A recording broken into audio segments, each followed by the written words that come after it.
What is TAEX and what do you do there?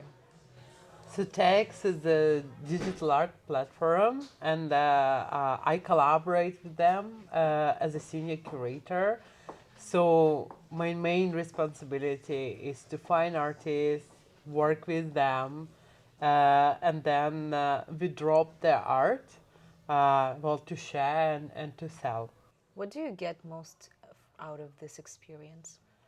Well, to me, I mean, I've been working as a curator since early 2010s, and actually the first exhibition I organized, it was media art, it was video art, uh, and it was revisiting like what does it mean to be young.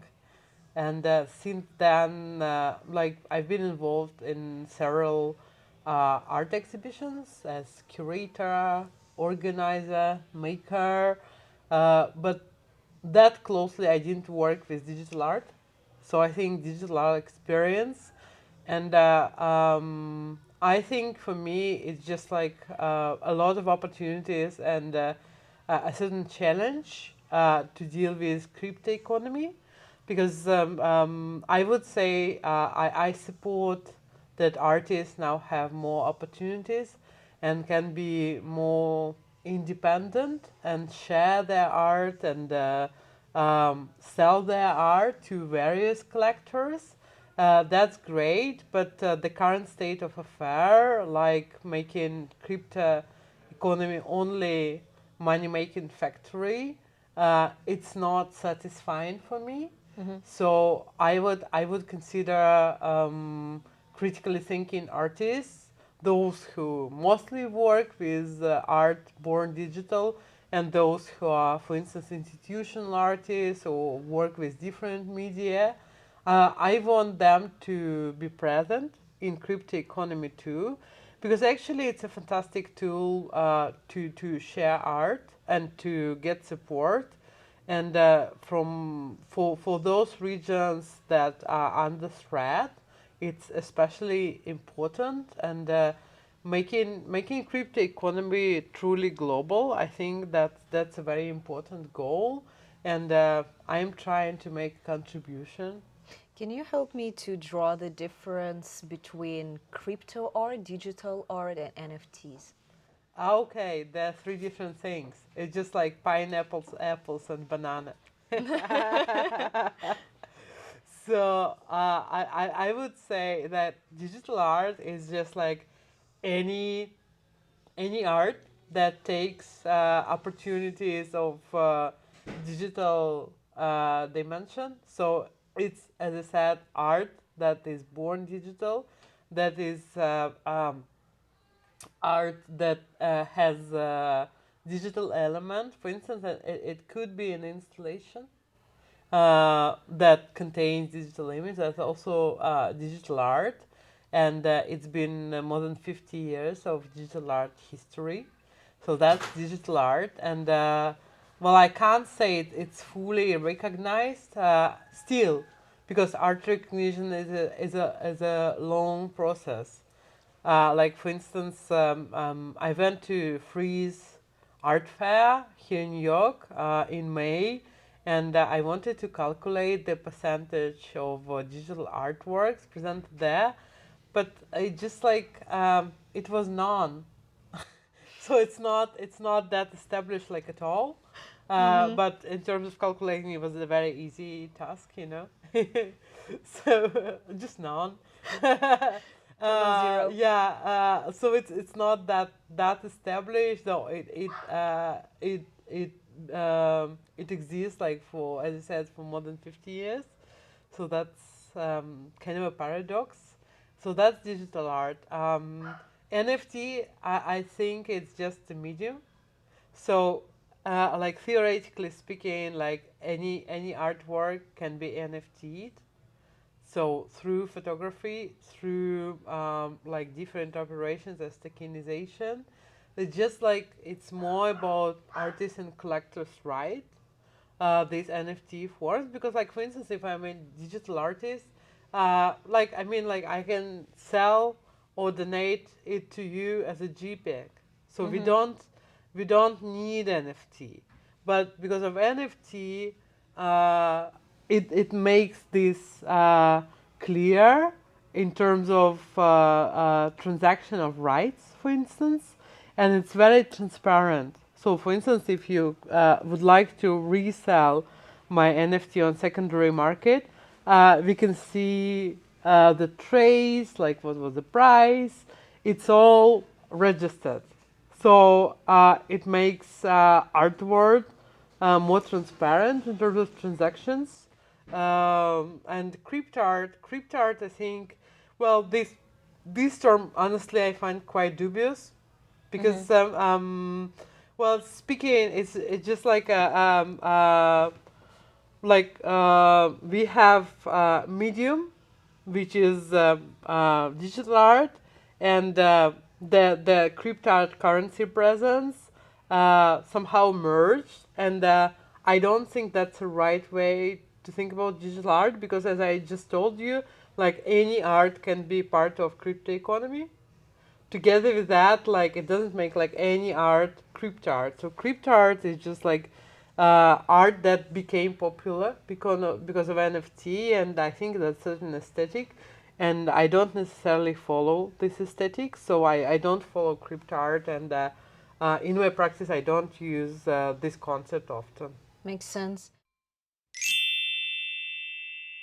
By the way, if you like this content, do subscribe to the channel Do It Nadia on Instagram, TikTok, YouTube, and all major podcasting platforms. There's going to be a lot of interesting content, interviews, people, mindset.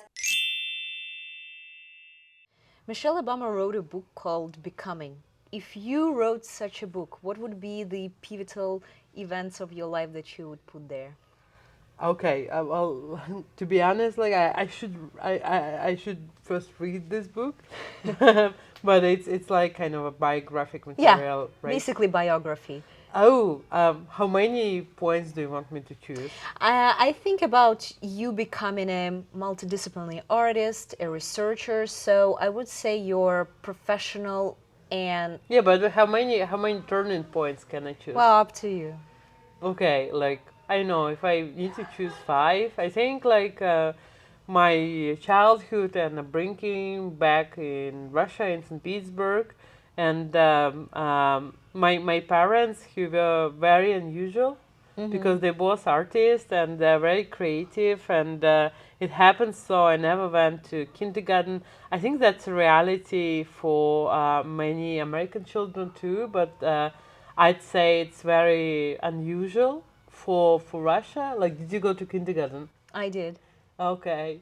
Did you, cameraman? Yeah, you did. So Did you? 1 out of 3, at least. Well, like we don't constitute like a legit stat. Okay. but still, yeah. So it was very unusual. So we were, I mean, because they were self-employed artists, designers, like, we developed a lot of creative things together, and I think it was like a big influence. I would say also because I'm from St. Petersburg, and it's, well, first, like it's kind of a wealth and burden at the same time. High culture we have, like the Hermitage, like classic architecture that hugely presented in St. Petersburg, kind of monology of style we've got there, and I think like both appreciation of this beauty and criticism toward that, because I don't think like stylistically speaking, Pittsburgh really supports diversity in terms of like visual language. I think like Right. I always liked Moscow because it's so diverse. Sometimes it's a bit clumsy architecturally, but still like it speaks in many languages Right. and through many voices. But St. Petersburg is not like that. So it's more kind of monolithic. it's kind of, yeah, exactly. So that's kind of my passion, but also my resistance toward like high culture and big style, which in my early age, because I was really aspiring poet. When I was a teenager, I went to quite a famous literature studio for children and teenagers. and so I spent a lot of time reading, writing poetry. So that was like a very important point. Then I would say like my education first. I was part of philosophy faculty, and then I was philosophy dropout. And it's so funny because like when I tell the story in the US, like people often think about Steve Jobs, who was a philosophy dropout too. Did you study philosophy? Yeah, Oh yeah, my, yeah, I didn't yeah, know yeah, that. yeah, yeah, yeah. But yeah, it happened so. So yeah, and then I actually got American education in this international program of Bard College, which gave me double degree diploma. It was Bard and St. Petersburg State University. So I think yeah, it was a turning point, and it gave me more freedom. And so we mentioned interdisciplinarity, and I think that I especially value this because of my Bard College experience. Then what's more? I would say like just vivid intellectual life in 2000s in St. Petersburg and Moscow, and the birth of contemporary art scene of new generation that I witnessed. And so I met a lot of people, and that's it. And then I would say when so then I did my MA, and when I started my PhD, I was awarded a grant by public fund in Germany. I won scholarship, so it's DED, distributed via Bielefeld University, and they sent me to the UK because according to the scholarship conditions, my PhD had to be comparative. So I actually designed it as a comparison of cultural production in contemporary art in the UK and Russia. So my UK experience, my European experience, and then like the current stage in the US. So I moved in 2022 when well, I protested in Russia and was fired from my university. I had a tenure track job. Yeah, and I had to start over. What piece of advice would you give to someone who wants to pursue an international career in academia? I think actually a lot of people now forced to have international career just because of limitations job market locally, and I know a lot of people who just move all the time because of their jobs. Like uh, a good friend had to move like 6 times, being in the U.S. because of short contracts. I would say I don't think it's normal, and Right. I would say that a global experience should be pursued by choice, but I just like apply more and get into different networks, and I would say that conferences and if you speak about artists residences, they give a lot. So so yeah, that's important. Things like that. What do you do now at Jordan Center at NYU?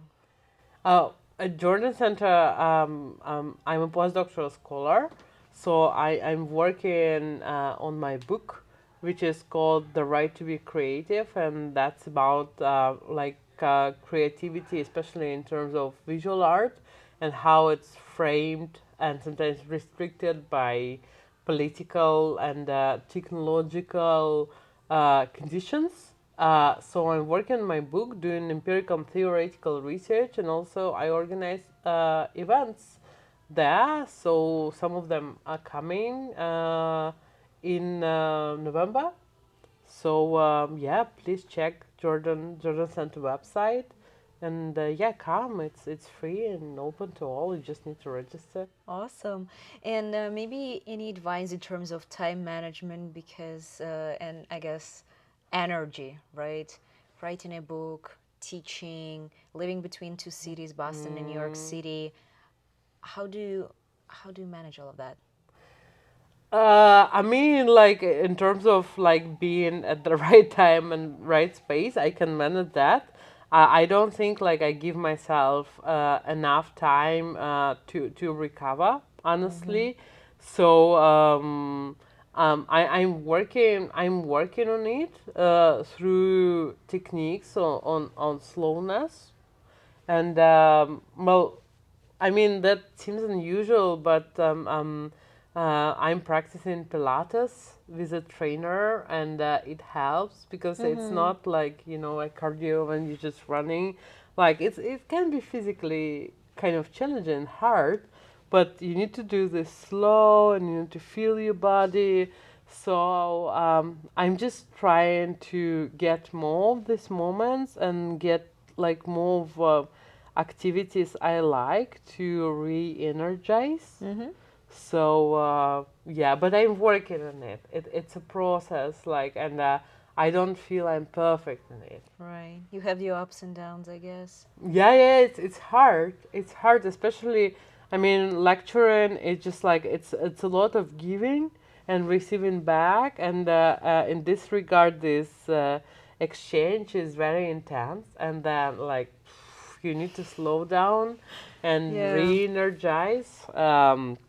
So it's challenging. I'm working on it because like, so I feel like good, but then an active, and then I feel low because energy is just out, and yeah, it's just like, I mean, feeling one's body, it's not experience giving.